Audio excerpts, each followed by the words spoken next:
Hi guys, நான் தான் உங்கள் பாலாவாடி. இன்னைக்கு என்ன விளாக் பார்க்கறேன்னா, எங்கள் வீட்டில் வந்து கன்னி பூஜை வச்சுருக்கோம். அதான் முதல் முறையாக மாலை போட்டிருக்கேன். அதனால் சரி வீட்டில் கன்னி பூஜை வைங்க அப்படின்னாங்க. சரி அதனால் வைக்கலான்ட்டு. பிடிச்சிருந்தா லைக் பண்ணு, கமெண்ட் பண்ணு. வாங்க வீடியோக்குள்ளே போகலாம். காலையிலேருந்து வீட்டு வேலை நடந்துடுது. காலைல வீட்டில் வேலை கோலெல்லாம் போட்டு அலங்காரம் பண்ணுறதுக்காக நம்ம ரெடி பண்ணலாம் அப்படின்னு சொல்லிட்டு நாங்களே வந்து ரெடி பண்ணலாம், அலங்காரம் பண்ணலாம் அப்படின்ட்டு நானும் எங்கள் வீட்டுக்காரங்க சொன்னாங்க. சரி ஓகே, ஒரு குரூப் வந்து நீங்கள் பூவெலாம் நீங்கள் கட்டுங்க அப்படின்ட்டு அவங்கள கூப்பிட்டு வந்து பக்கத்து வீட்டில் எது வீட்டில் இருக்கலாம் பக்கம் பக்கம்லாம் கூப்பிட்டு வந்து பூவை கட்ட சொன்னோம். பூவை கட்டிட்டு சரி நம்ம தோரணை அரேஞ்ச் பண்ணலாம், தோரணை அப்புறம் அந்த சாமி அலங்காரம்லாம் நம்ம பண்ணலாம்னு சொல்லிட்டு சரி ஓகே ஆரம்பிப்போம்னு சொல்லிட்டு ஆரம்பித்தேன். ஃபஸ்ட்டு வந்து ஒரு டேபிள், ஒரு ஸ்க்ரீன், ஃபஸ்ட்டு ஸ்க்ரீன் போடலாம் அப்படின்ட்டு ஸ்க்ரீனை போட்டோம். எல்லாரும் சொன்னாங்க, நான் எல்லாரும் கூப்பிட்டு வந்து பண்ண வேண்டியதானே அலங்காரம்லாம் அப்படின்னாங்க. எனக்கு ரொம்ப ஆசை, ஏன்னா பண்ணுறது நான் பண்ணணும் அப்படின்ட்டு. எங்கள் வீட்டுக்காரமும் நம்மளே பண்ணலாம் அப்படின்னு சொன்னாங்க. அவங்க வேலையை பார்த்துன்னு இருந்தாங்க. காமச்சாலுக்கு கழுவுறது, பொட்டு வைக்கிறது, அப்புறம் 18 படி கழுவி அதுக்கு பொட்டு வைக்கிறது. ஸோ இந்த வேலையெல்லாம் அவங்க பார்த்துன்னு இருந்தாங்க.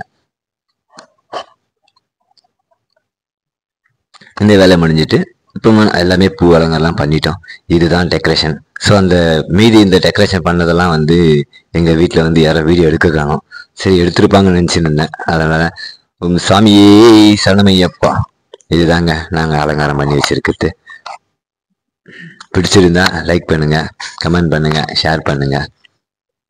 அப்புறமா குருசாமி வந்தார். குருசாமி வந்துட்டு அவருடைய பூஜைக்கு தேவையான எல்லாமே வந்து கொடுக்க சொன்னார். எடுத்து வந்து அவர்கிட்ட கொடுத்தோம். ஸோ அவரு ரெடி பண்ணியிருந்தார். அப்புறமா வந்துட்டு வெளியே வந்து பாத பூஜை பண்ணுறதுக்கெல்லாம் அரேஞ்ச் பண்ணி வச்சுருந்தாங்க.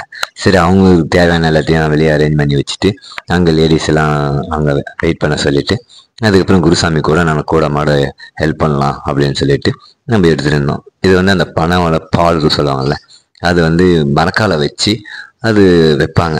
ஸோ அதுக்கு ரெடி பண்ணணும்னு சொல்லிட்டு அதை நாங்கள் உடைச்சி வெளியே எடுத்தோம். அதுதாங்க குருசாமி கையில் இருக்கிறாரு பார்த்தீங்களா, அதுதான். இதை எடுத்து அது ஒரு மரக்கா மாதிரி இருக்கும். படியில் வந்து அப்படியே வைப்பாங்க. வச்சு அந்த அரிசியோ நெல்லோ ஏதோ நம்ம ரெடி பண்ணி அதில் கொட்ட சொல்லுவாங்க. ஸோ அதை பாருங்கள்.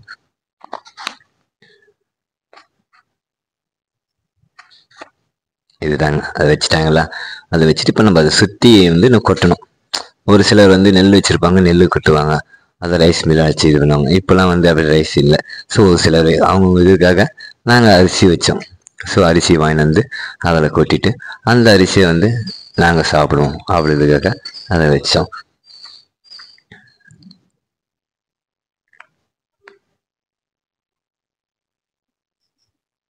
ரெடி பண்ணிட்டாரு. அப்புறமா அதுக்கு மாலை கேட்டார். அந்த மாலை மாதிரி வந்து அதுக்கு போடலாம் அப்படின்னு சொல்லிட்டு அந்த பூ வச்சு அதில் வச்சார். வச்சுட்டு அதில் சின்ன சின்ன ரோஜா பூலாம் வந்து டெக்கரேஷன் பண்ணணும் அப்படின்னு சொன்னார். சரி அதையும் பூ எடுத்துன்னு வந்து அழகாக உட்காந்து அதை பொறுமையாக அது குருசாமி வச்சுருந்தார். அதுக்கப்புறமா கூட வாங்கி நானும் வாங்கி கொடுங்க சாமி நான் வச்சாரேன் அப்படின்னு சொல்லிட்டு நானும் வச்சு அரேஞ்ச் பண்ணியிருந்தேன்.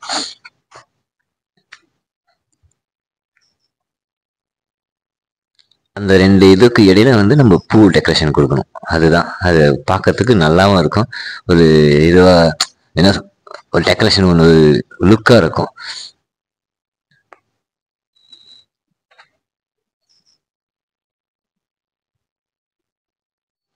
நம்ம வந்து எவ்வளோக்கு எவ்வளோ அந்த பூ டெக்கரேஷன் கொடுக்குறோமோ அவ்வளோ அது வந்து நல்லா அந்த அடர்த்தி விரிஞ்சிருக்கனால இதாக இருக்கும். அதை முடிஞ்சிட்டு அதுக்கப்புறமா வந்து குருசாமி வந்து படையல், அதாவது சாமிகளுக்கு தேவையான படையல் வந்து ரெடி பண்ணியிருந்தார். சரி அவர் ஒன்று கேட்க நம்ம எடுத்து கொடுத்துருவோம் அப்படின்ட்டு ஃபஸ்ட்டு போட்டார். இலைய ஃபோட்டோ, இந்த சாமி ஃபோட்டோக்கெல்லாம் வந்து எதிர்க்கு வெளியே வந்து ஆப்போசிட்டில் இலைய போட்டு அது அரிசி படையலுக்கு தேவையான எல்லாமே வச்சுருந்தார். ஒரு பக்கம் வந்து பார்த்திங்கன்னா இந்த படையலுக்கு தேவையான எல்லா விஷயங்களும் நடந்து கொண்டே இருந்தது. அடுத்தது வெளியே வந்து பாத பூஜைக்கு பண்ணுறதுக்காக வந்து குருசாமிங்கெல்லாம் வருவாங்கள்ல, அங்கே சாமிங்க குருசாமிங்கெல்லாம். அப்போ அவங்களுக்கு அந்த பாத பூஜைக்கு தேவையான போது அங்கே வந்து ஆரம்பிச்சிட்டாங்க. ஸோ வரும்போது வாசலுக்கு முன்னாடி வந்து அவங்க பாத பூஜை பண்ணி தான் அவங்க வீட்டுக்குள்ளே வந்து அனுப்பணும். அவங்க வந்து ஆசீர்வாதம் வந்து பண்ணுவாங்க. பூ தலையில் போட்டு ஆசீர்வாதம் பண்ணி அவங்க வந்து சாமியே சரணமையப்பா ஆசீர்வாதம் பண்ணிட்டு வீட்டுக்குள்ளே வருவாங்க. ஸோ அவங்க வர வர வர நம்ம வந்து பாத பூஜை பண்ணி எத்தனை சாமிங்க வராங்களோ அவங்களுக்கு நம்ம பாத பூஜை பண்ணி பண்ணி நம்ம வந்து உள்ளே அனுப்பிச்சி விடணும்.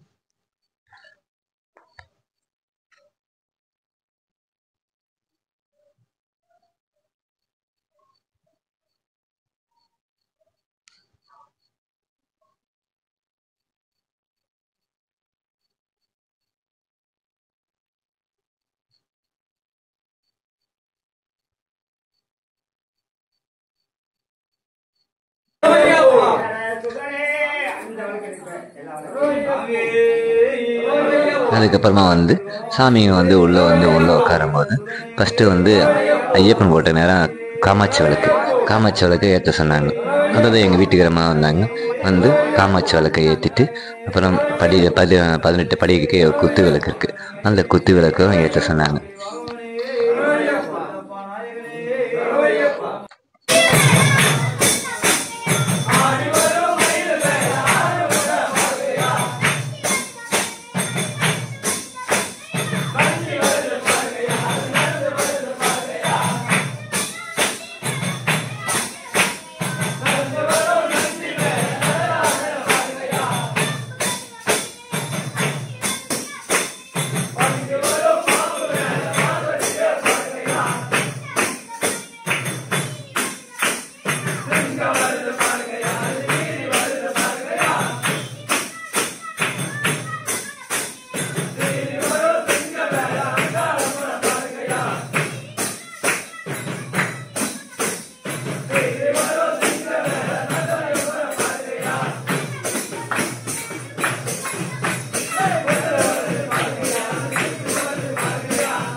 ஐயப்பன் அருளால நல்லபடியா கன்னி பூஜை நடந்தது.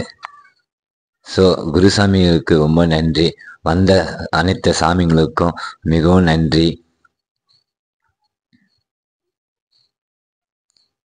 எங்கள் வீட்டு பஜனைக்கு வந்த அனைத்து நல்ல உள்ளங்களுக்கும் நன்றியை தெரிவித்துக் கொள்கிறேன். ஓம் சாமியே சரணமையப்பா. ஓம் சாமியே சரணமையப்பா. ஓம் சாமியே